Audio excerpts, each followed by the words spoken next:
الحمد لله نحمده ونستعينه ونستغفره ونعوذ بالله من شرور أنفسنا وسيئات أعمالنا من يهده الله فلا مضل له ومن يضلله فلا هادي له وأشهد أن لا إله إلا الله وحده لا شريك له وأشهد أن محمدا عبده ورسوله اللهم صل على محمد وعلى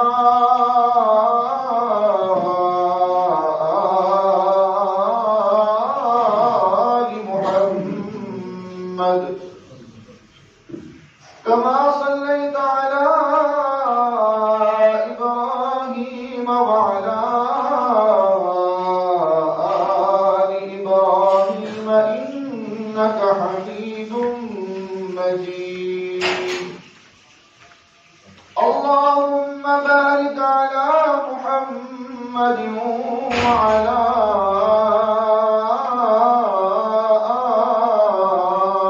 آل محمد كما باركت على إبراهيم وعلى آل إبراهيم إنك حميد مجيد أما بعد فإن خير الحديث كتاب الله وخير الهدي هدي محمد صلى الله عليه وسلم وشر الأمور محدثاتها وكل محدثة بدعة وكل بدعة ضلالة وكل ضلالة في النار رب اشرح لي صدري ويسر لي أمري واحلل عقدة من لساني يفقهوا قولي رب زدني علما رب زدني علما رب زدنا علما أعوذ بالله من الشيطان الرجيم بسم الله الرحمن الرحيم أفي الله شك فاطر السماوات والأرض وقال الله تبارك وتعالى في مقام آخر وقالوا ما هي إلا حياتنا الدنيا نموت ونحيا وما يهلكنا إلا الدهر وما لهم بذلك من علم إن هم إلا يخرصون صدق الله مولانا العظيم وصدق رسوله النبي الكريم ونحن على ذلك من الشاهدين والشاكرين والحمد لله رب العالمين حمد و ثنا تعریف تمجید تقدیس اللہ رب العالمین کے لیے جو کائنات کا پالنے والا ہے، خالق ہے، مالک ہے، رازق ہے، داتا ہے، گنج بخش ہے، لجپال ہے، غریب نواز ہے، غوث اعظم ہے، علی کل شیء قدیر ہے۔ درود و سلام آقا دو جہاں، امام الانبیاء، خطیب الانبیاء، امام اعظم، پیر اعظم، رہبر اعظم، امام کائنات، نبی التوبہ، نبی الرحمہ، بشیر نذیر، سراج منیر صلی اللہ علیہ وسلم کی ذات اقدس پر باری تعالیٰ سے دعا ہے کہ اللہ تعالیٰ ہمارا یہاں پر آنا، بیٹھنا، سننا، سنانا اللہ تعالیٰ اپنی بارگاہ کے اندر منظور و مقبول فرمائے اور ہم سب کا ذریعہ نجات کا سبب بنے۔ اللہ رب العالمین ہم سب کو بار بار اپنے گھر کی زیارت نصیب فرمائے۔ میرے اللہ نے انسانوں کی رشد و ہدایت کے لیے، انسانوں کی رہنمائی کے لیے ہر دور میں انبیاء اور رسل کو اس دنیا میں مبعوث فرمایا۔ وما ارسلنا فی قریۃ من نبی الا قال مترفوها انا وجدنا آباءنا علی امہ۔ جب بھی کسی بستی یا قوم کے پاس نبی یا رسول اللہ کی توحید کی دعوت لے کر جاتے تو اکثریت جو تھی وہ انکار کرتے تھے۔ جب بھی انبیاء اور رسل اللہ کا پیغام لے کر لوگوں کو گمراہی سے بچانا چاہتے تو اکثریت انکار کرتے۔ چند لوگ وہ انبیاء اور رسل کی باتوں کو مان لیتے، ان کی پیروی کرتے، اکثریت انکار ہی کرتے۔ میرے اللہ نے جناب محمد رسول اللہ صلی اللہ علیہ وسلم کو اس دنیا میں آخری نبی بنا کر مبعوث کیا، بھیجا، اور آپ کی نبوت کو، آپ کی رسالت کو میرے اللہ نے قیامت تک جاری و ساری کر دیا۔ رسول اللہ صلی اللہ علیہ وسلم نے صحابہ کو، اپنے ساتھیوں کو، اپنے پیاروں کو یہ بات بڑے اچھے طریقے کے ساتھ سمجھا دی تھی کہ اے میرے صحابہ، میرے بعد بڑے فتنے آئیں گے۔ آپ نے صحابہ کو یہ بات بڑے اچھے طریقے کے ساتھ سمجھا دی تھی، میرے بعد بڑے بڑے فتنے آئیں گے۔ آپ صلی اللہ علیہ وسلم نے فرمایا سَيَكُونُ فِتَنٌ، میرے بعد ایسے ایسے فتنے آئیں گے جیسے اندھیری رات کے فتنے ہوتے ہیں، بہت بڑے بڑے فتنے آئیں گے۔ دوسری روایت میں آپ نے فرمایا کَمَوَاقِعِ الْقَطْرِ، جس طرح بارش کے قطرات آسمان سے گرتے ہیں، جس تیزی کے ساتھ بارش کے قطرات جو ہیں آسمان سے نیچے گرتے ہیں، میرے جانے کے بعد اسی طرح تیزی سے فتنے آئیں گے۔ تیسری روایت رسول اللہ صلی اللہ علیہ وسلم نے فرمایا کہ جس طرح تسبیح ہوتی ہے، اگر اس کی ڈوری کو، اس کے داغے کو کاٹ دیا جائے تو اس کے منکے جو ہیں، اس کے دانے جو ہیں، وہ مسلسل تیزی سے گرنے لگ پڑتے ہیں۔ میرے نبی علیہ السلام نے فرمایا کہ میرے بعد اس طرح تیزی سے فتنے آئیں گے۔ ہر آنے والا دن پہلے دن سے برا ہوگا۔ حجاج بن یوسف ایک ظالم حکمران رہا ہے، ظالم شخص تھا۔ جب اس کے ظلم کی داستانیں جناب سیدنا انس رضی اللہ تعالی عنہ کے سامنے پیش کی گئی، یہ تابعین کے دور کا ہے حجاج بن یوسف۔ جب انس رضی اللہ تعالی عنہ کے سامنے اس کے ظلم کی داستانیں پیش کی گئیں تو انہوں نے اپنے ساتھیوں کو کہا، پیغمبر علیہ السلام کی وہ حدیث سنا کر کہ اصبروا، تم سارے صبر کرو، فإنه لا يأتي عليكم زمان الا والذي شر بعده منه، کہ تم اس حجاج کے معاملے میں صبر کرو، حجاج کے بعد میں آنے والے جو لوگ ہیں وہ اس میں بھی زیادہ، اس سے بھی زیادہ فتنوں میں مبتلا ہوں گے۔ تم حجاج کے معاملے میں صبر کرو۔ تم سمجھتے ہو کہ یہ بڑا ظالم ہے، بڑا ظالم حکمران ہے، بڑا ظالم شخص ہے، لیکن پیغمبر علیہ السلام کی حدیث آپ نے فرمایا اصبروا فإنه لا يأتي عليكم زمان الا والذي شر بعده منه، کہ تم صبر کرو، آنے والا کل جو ہے وہ پہلے والے کل سے بھی زیادہ برا ہوگا۔ اسی لیے حذیفہ بن یمان رضی اللہ تعالی عنہ کہا کرتے تھے کہ سب سے بڑا فتنہ یہ ہے کہ انسان کے سامنے حق اور باطل دونوں رکھے جائیں اور انسان اس میں فرق نہ کر سکے، یہ سب سے بڑا فتنہ ہے۔ اور آج اکثریت اس فتنے میں مبتلا ہے۔ حق بھی واضح ہے، باطل بھی واضح ہے، لیکن ہم اس میں فرق نہیں کر پا رہے۔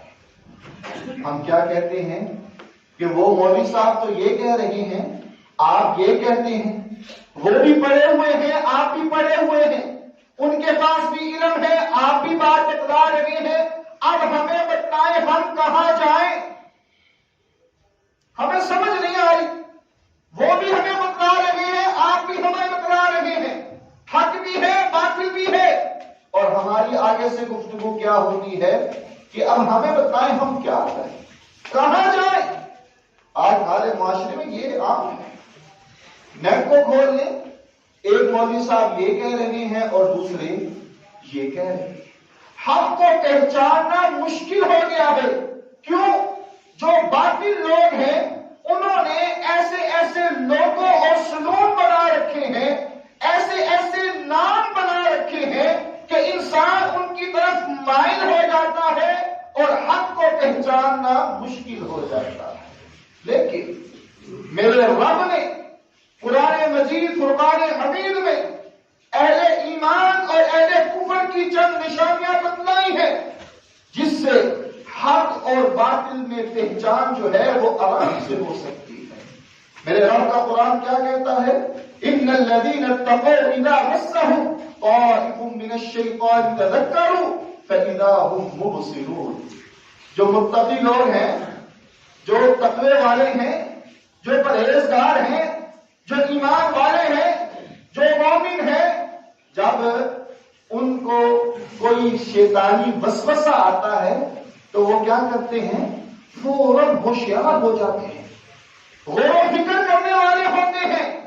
یہ اہل ایمان ہے، یہ اہل تقویٰ ہے کہ جب کوئی غلط خیال، غلط وسوسہ، غلط بات، غلط سوچ، عجیب بات تمہارے دل و دماغ میں پڑے تو تم فوراً ہوشیار ہو جاؤ، غور کرو کہیں گمراہ نہ ہو جاؤ۔ یہ ہے اہل ایمان، اہل تقویٰ۔ اور جو دوسرے ہیں وَإِخْوَانُهُمْ يَمُدُّونَهُمْ فِي الْغَيِّ ثُمَّ لَا يُبْصِرُونَ۔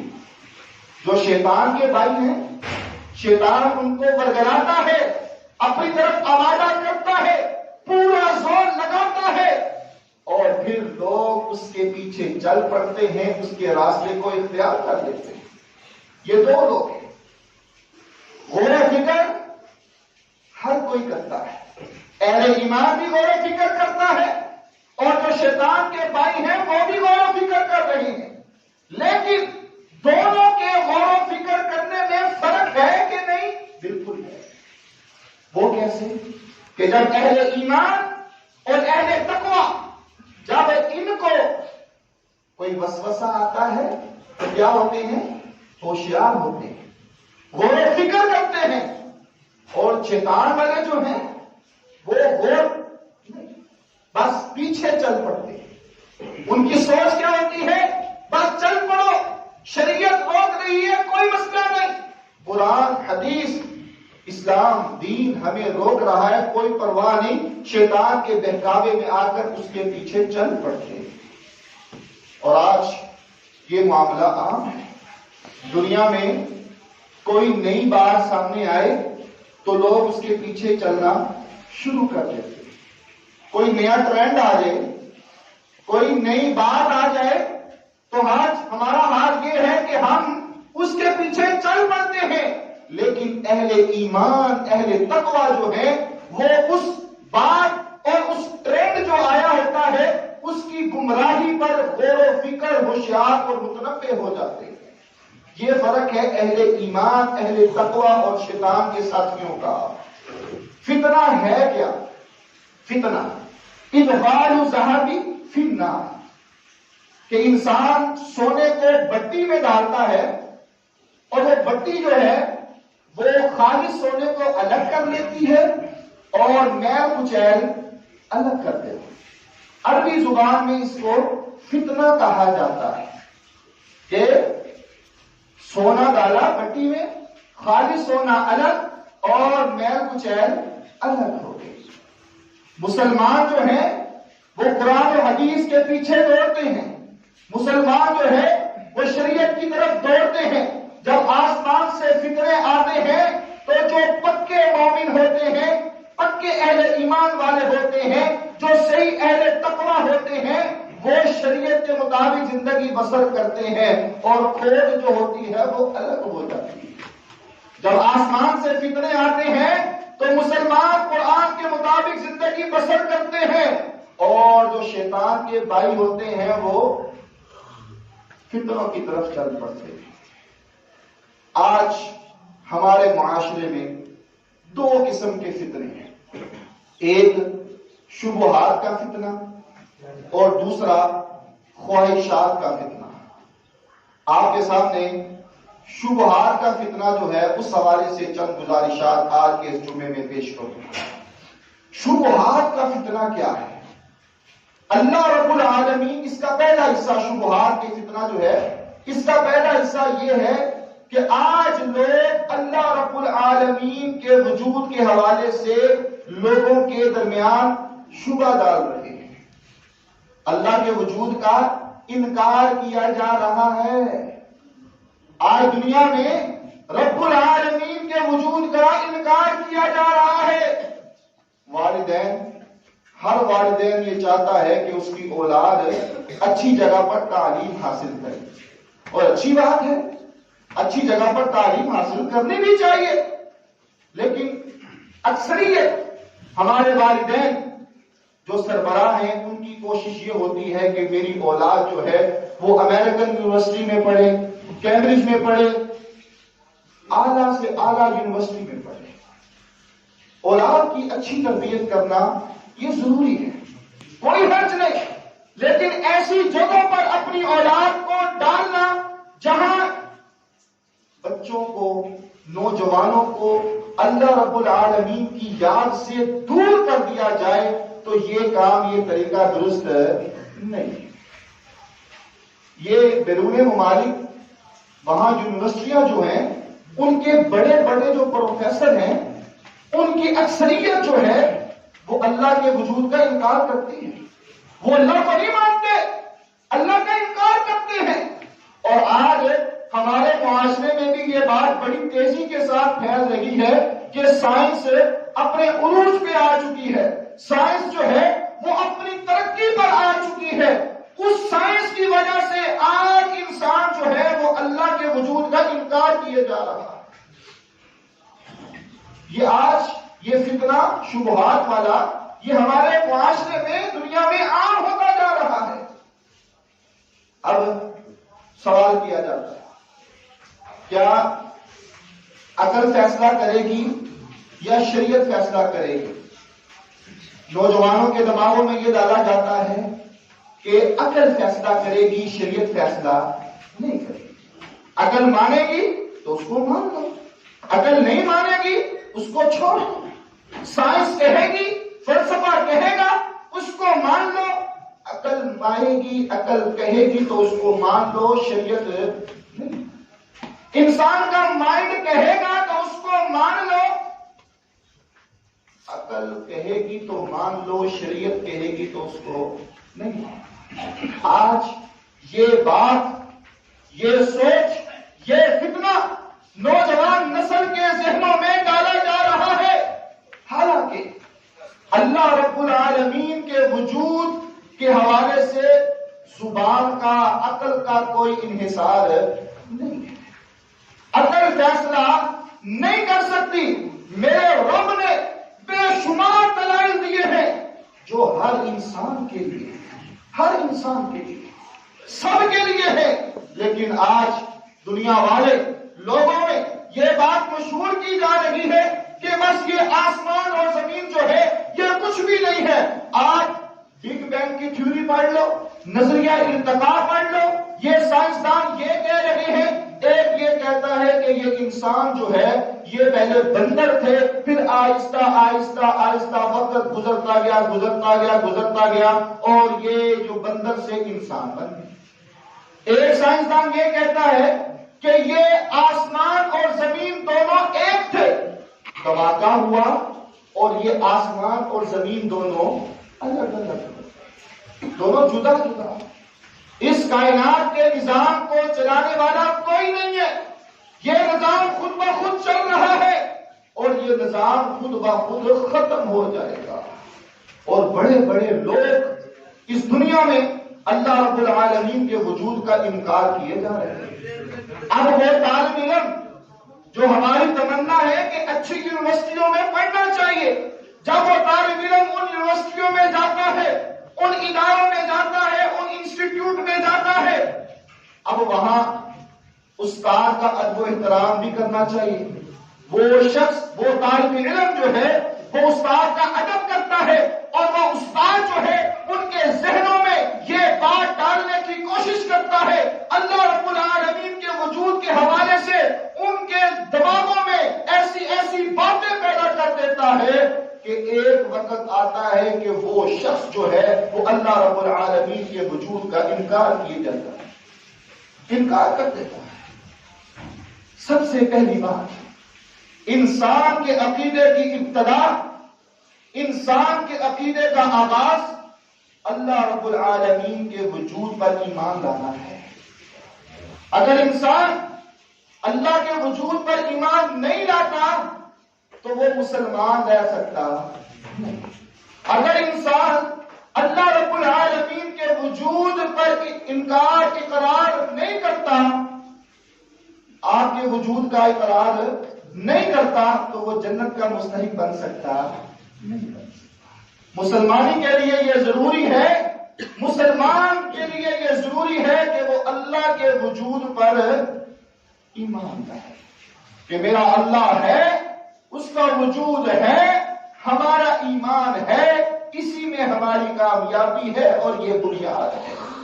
اسی مسئلے کو میرے رب نے قرآن مجید میں بڑے ہی احسن انداز کے ساتھ سمجھایا ہے۔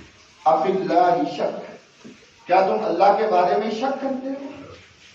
صرف دو چیزوں پر غور کر لو، دو چیزوں، آسمان اور زمین، یہ دو چیزیں ساری دنیا کی سائنس مل جائے، اس بات کا پتہ آج تک نہیں چلا سکی کہ آسمان کے کنارے کہاں پر ہے۔ آسمان کے کناروں کا آج تک پتہ چلا سکی، یہ سائنس نہیں چلا سکی۔ افی اللہ شک، کہ تم اللہ کے بارے میں شک کرتے ہو۔ یا معشر الجن والانس ان استطعتم ان تنفذوا من اقطار السماوات والارض فانفذوا لا تنفذون الا بسلطان۔ میرے اللہ نے بیان کیا ہے کہ اے جنوں کی جماعت، اے انسانوں کی جماعت، اگر تم سارے مل کر آسمان کے کناروں سے نکلنا بھی چاہو تو نکل سکتے، اور زمین سے باہر جانا چاہو تو جا سکتے، پھر کوئی مخلوق تو ہے نا، کوئی چیز تو ہے نا جو اس سارے نظام کو چلا رہی ہے، جس نے آسمان کو بنایا، جس نے زمین کو بنایا، کوئی تو ہے نا، وہ ہمارا اللہ ہے، وہ ہمارا خالق ہے۔ وہ آسمان جس کی بلندی کا اندازہ کوئی نہیں لگا سکا، اتنی لمبائی ہے، اتنی چوڑائی ہے، اتنا وسیع پھیلا ہوا یہ آسمان ہے، انسان اندازہ نہیں کر سکتا۔ آج ہم سیارہ تک پہنچے، آج ہم میزائل کے تجربے جو کرتے ہیں وہ آسمانوں کی طرف جاتے ہیں، لیکن کبھی کسی نے سنا ہے کہ فلاں شخص پہلے آسمان سے ہو کر آیا ہے؟ کوئی ایسا نہیں سوائے ایک کے، محمد رسول اللہ صلی اللہ علیہ وسلم کے علاوہ کوئی نہیں ہے کہ جو آسمانوں پر گیا اور زندہ واپس آ گیا۔ آپ صلی اللہ علیہ وسلم کے علاوہ کوئی نہیں، تو کوئی تو ہے نا جو اس نظام کو چلا رہا ہے۔ افی اللہ شک، تم اللہ کے بارے میں شک کرتے ہو، فاطر السماوات والارض، جس نے آسمانوں اور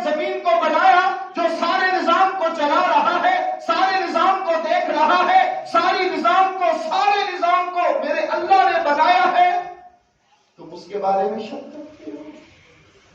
یہ زمین لے لیجیے، میرے اللہ نے اس میں کیا کیا خصوصیات رکھی، میرے رب نے اس میں کیا کیا خصوصیات رکھی ہیں۔ مٹی، تم اس طرح کی مٹی بنا سکتے ہو؟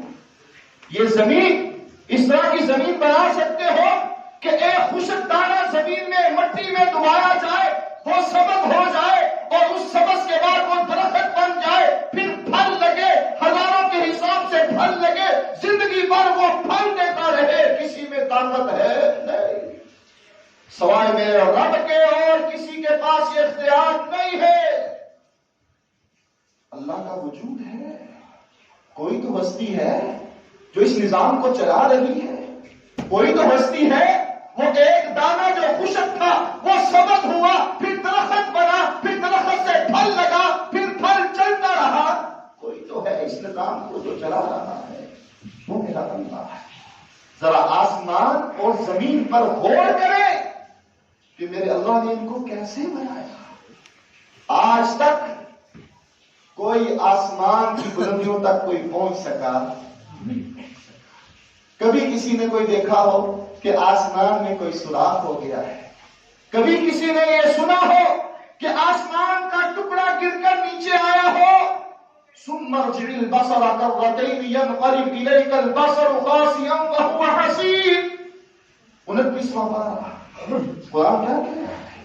تم آسمان کی طرف دیکھو، بار بار نظریں اٹھاؤ، بار بار آسمان کی طرف دیکھو، کوئی عیب تلاش کرنے کی کوشش کرو، تمہیں کوئی عیب نظر ہے؟ تمہاری نظریں واپس آ جائیں گی لیکن تمہیں کوئی سوراخ نظر آئے گا؟ نہیں آئے گا۔ کوئی شگاف نظر آئے گا؟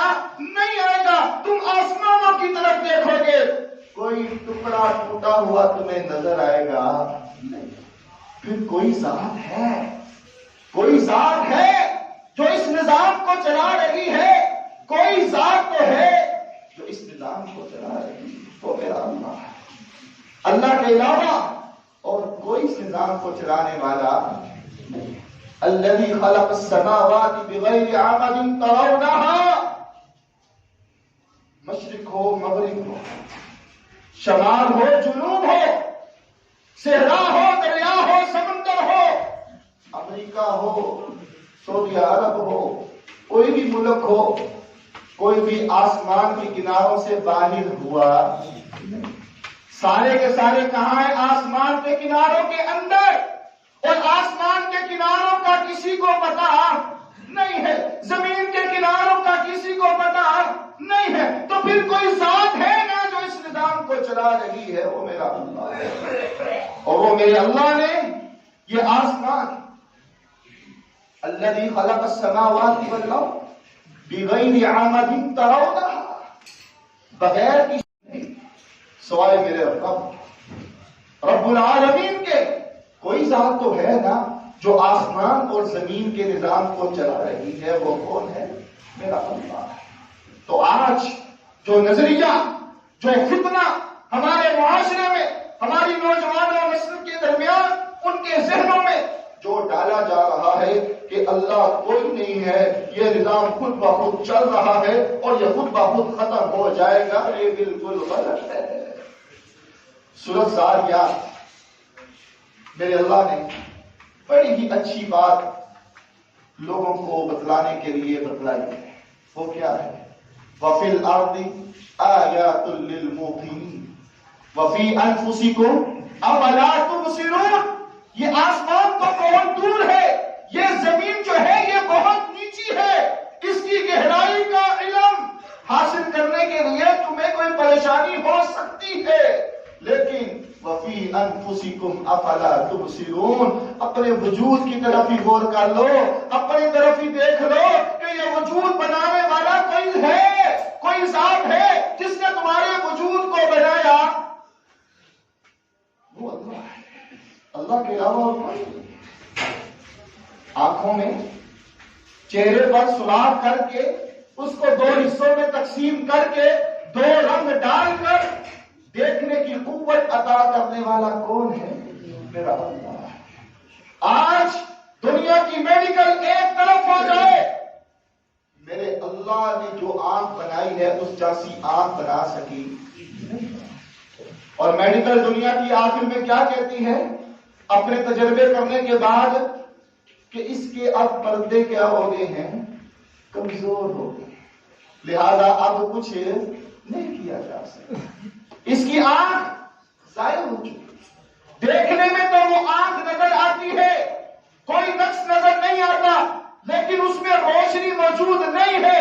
دنیا کی میڈیکل سائنس ہار چکی ہے، وہ روشنی ڈالنے والا کون ہے؟ میرا اللہ۔ تو پھر کوئی ہے نا، وَفِي أَنفُسِكُمْ أَفَلَا تُبْصِرُونَ، تم تو اپنے وجود کے مالک ہی نہیں ہو، تو تم پھر کس طرح کہہ سکتے ہو کہ یہ نظام خود بخود چل رہا ہے؟ یہ تمہارا منہ، میرے اللہ نے اس کے اندر ایک گوشت کا ٹکڑا لگایا ہے جس کو زبان کہتے ہیں، اور وہ زبان جو ہے وہ کھٹی چیز پہچان سکتی ہے، وہ میٹھی چیز پہچان سکتی ہے، پورا وجود جو ہے وہ گوشت ہی ہے۔ اگر ہم کسی چیز کو جسم کے کسی حصے پر لگائیں، وہ ٹھنڈا گرم تو بتلا سکتی ہے لیکن کھٹی اور میٹھی بتلا سکتی نہیں۔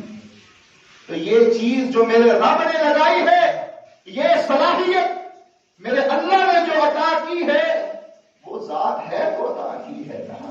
وَفِي أَنفُسِكُمْ أَفَلَا تُبْصِرُونَ، اور آج معاشرے میں، دنیا میں نوجوان نسل کو ورگلایا جا رہا ہے اور ہم دین سے دور ہو چکے ہیں۔ اگر ہم قرآن کو ترجمے سے پڑھیں تو یقین جانیے کہ ہماری اصلاح ہو جائے۔ ان فتنوں کا حل ہمیں قرآن سے ہی ملے گا، لیکن بدقسمتی سے ہم نے قرآن کو چھوڑ دیا۔ وَفِي أَنفُسِكُمْ أَفَلَا تُبْصِرُونَ، یہ فتنہ آج کا فتنہ نہیں ہے۔ اللہ کے نبی صلی اللہ علیہ وسلم کے دور میں بھی بڑے پڑھے لکھے جاہل موجود تھے، اور آج جن کے پاس دنیا کی ڈگریاں ہیں، دنیا کے سرٹیفکیٹ موجود ہیں، اپنے آپ کو بڑے دانشور اور سکالر کہلاتے ہیں، لیکن حقیقت میں وہ جاہل ہے۔ حقیقت میں وہ جاہل کیوں؟ وہ میرے اللہ کے وجود کا انکار کیے جا رہے ہیں، اور نبی علیہ السلام کے دور میں بھی لوگوں نے انکار کیا۔ وہ 25واں پارہ قرآن مجید میں میرے رب نے کیا کہا؟ وَقَالُوا مَا هِيَ إِلَّا حَيَاتُنَا الدُّنْيَا نَمُوتُ وَنَحْيَا وَمَا لَهُم بِذَلِكَ مِنْ عِلْمٍ إِنْ هُمْ إِلَّا يَخْرُصُونَ۔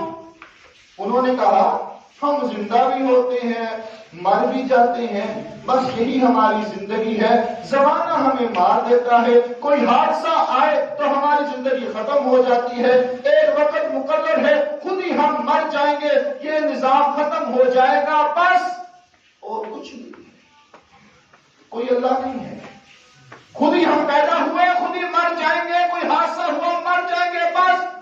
میرے اللہ نے فرمایا وَمَا لَهُم بِذَلِكَ مِنْ عِلْمٍ، ان بدبختوں کو تو علم ہی نہیں ہے، ان کو تو علم ہی نہیں ہے، اِنْهُمْ إِلَّا يَخْرُصُونَ، ایوی اٹکل پچکو چلا رہے ہیں، اپنی فلسفیاں جا رہے ہیں، اپنی سائنس کو چمکانے کے لیے ایسی باتوں کو پھیلا رہے ہیں۔ حقیقت میں رب ساری چیزوں کو دیکھ رہا ہے۔ موت و حیات کا مالک میرا اللہ ہے، زندگی اور موت کا مالک میرا رب ہے، کائنات کا نظام چلانے والا میرا اللہ ہے۔ اللہ ہے، اس کا وجود ہے، اور یہ ہمارے عقیدے کا مسئلہ ہے۔ عقل مانے تب بھی، عقل نہ مانے تب بھی، سائنس کہے تب بھی، سائنس نہ کہے تب بھی، فلسفہ کہے تب بھی، فلسفہ نہ کہے تب بھی، شریعت پر ایمان لانا، اللہ کے وجود پر ایمان لانا یہ لازمی ہے، اس کے بغیر انسان مسلمان مومن نہیں رہ سکتا۔ اور یہ بات ہمیں جناب سیدنا ابو بکر صدیق رضی اللہ تعالی عنہ نے سمجھائی۔ وہ جب ابو جہل آیا، آ کر کہنے لگا ابو جہل آج ایسی بات تمہارے ساتھ میں کرنے لگا ہوں، تم بھی حیران ہو جاؤ گے اور تم بھی کہو گے کہ واقعتاً میں صحیح کہہ رہا ہوں۔ ابو بکر رضی اللہ تعالیٰ عنہ کہنے لگے بتلاؤ کیا بات؟ کہا آج تم جن کی بات مان رہے ہو نا وہ یہ کہتے ہیں کہ میں راتوں رات ساتوں آسمانوں کی سیر کر کے آیا. کیا عقل مان سکتی ہے؟ عقل اس بات کو مان سکتی ہے کہ رات کے کچھ حصے میں ایک انسان مسجد حرام سے مسجد اقصی اور مسجد سے اقصی سے پہلے دوسرے تیسرے ساتوں آسمان پھر رب سے ملاقات پھر راتوں رات واپس، عقل مان سکتی ہے؟ ابو بکر کہنے لگے نہیں، عقل تو نہیں مانتی. کہا پھر جس کی بات تم مانتے ہو، جن کو تم اپنا پیر مانتے ہو، وہ یہ کہتے ہیں کہ میں راتوں رات ہو کر آیا. ابو بکر کہنے لگے اگر واقعتاً انہوں نے یہ بات کی ہے تو میں ابو بکر ایمان لاتا ہوں کہ انہوں نے سچی بات کہی. یہاں ایک اور بات ہے،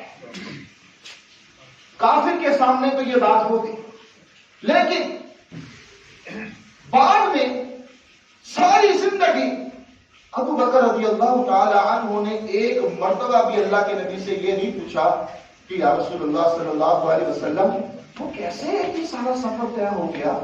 عقل تو نہیں مانتی، ذہن تسلیم تو نہیں کرتا، لیکن آپ کس طرح یہ سارا سفر کر کے آگے؟ ایک مرتبہ بھی سوال نہیں کیا. عقل مانے تب بھی، عقل نہ مانے تب بھی شریعت پر ایمان لانا یہ ہمارے ایمان کا حصہ ہے. اور یہ بات ہمیں ابو بکر رضی اللہ تعالیٰ عنہ سے پتہ چلی. جب آپ کے سامنے ساری بات واضح ہو گئی، یہ کوئی مسئلہ نہیں کہ عقل مانے تو ٹھیک ہے، نہ مانے تب بھی اس کو چھوڑ دو، یہ بات نہیں ہے. وہ قیامت والا دن جب کافر سارے وہاں پر پیش ہوں گے، جب دیکھیں گے کہ یہاں پر تو جہنم ہے، اب ہمارا انجام بڑا خطرناک ہے، جو دنیا میں ہمیں پیغام ملتا رہا اس کو تو ہم جھٹلاتے رہے لیکن آج تو پھنس گئے. اس وقت وہ کیا کہیں گے کہ اللہ ایک دفعہ ہمیں بھیج دے، ایک دفعہ، اب کی بار ہم تیری بات کو نہیں، اب دنیا میں ہمیں ایک دفعہ دوبارہ بھیج دے، ہم تیری باتوں کو مانیں گے، جو کہے گا وہی کریں گے، ہم نے دیکھ لیا ہے ہماری عقل مان گئی ہے. پھر اللہ کیا کہے گا؟ اب نہیں، یہ شریعت کا معیار نہیں کہ عقل مانے تو مان لو، عقل نہ مانے تو اس کو چھوڑ دو، یہ معیار نہیں ہے، بلکہ معیار یہ ہے عقل مانے تب بھی اس پر ایمان لاؤ، عقل نہ مانے تب بھی شریعت پر ایمان لاؤ. تمہاری عقل ناقص ہو سکتی ہے، شریعت ناقص ہو سکتی نہیں. میرے رب کی شریعت مکمل ہے، میرے رب کا وجود ہے، کوئی ہے افی اللہ شک، اللہ کے بارے میں شک کرتے ہو، فاطر السماوات والارض، جو آسمانوں اور زمین کو بنانے والا ہے. یہ ایمان بالغیب کے حوالے سے یہ باتیں ہیں، اور یہ غیب پر ایمان لانا اصل میں کامیابی ہے. پہلے پارے کے اندر میرے رب نے سورۃ البقرہ کے آغاز میں ہی کیا فرمایا؟ متقین لوگوں کی نشانیاں، ان میں سے پہلی نشانی کیا ہے؟ الذین یؤمنون بالغیب، جو غیب پر ایمان لاتے ہیں وہ متقی لوگ ہیں، جو پرہیزگار لوگ ہیں. اصل کامیابی یہ ہے کہ غیب پر ایمان لایا جائے. قرآن میں آیا میرا رب ہے، ہم نے مان لیا. قرآن میں آیا کہ آسمان اور زمین کو بنانے والا کون ہے؟ اللہ ہے، ہم نے مان لیا. اب عقل مانے تب بھی، نہ مانے تب بھی ہمارا ایمان ہے کہ کائنات کو، نظام کو چلانے والا کون؟ اللہ ہے. اللہ کے وجود کے حوالے سے باقی باتیں انشاءاللہ اگلے جمعے تفصیل کے ساتھ بیان کی جائیں گی. وآخر دعوانا الحمدللہ.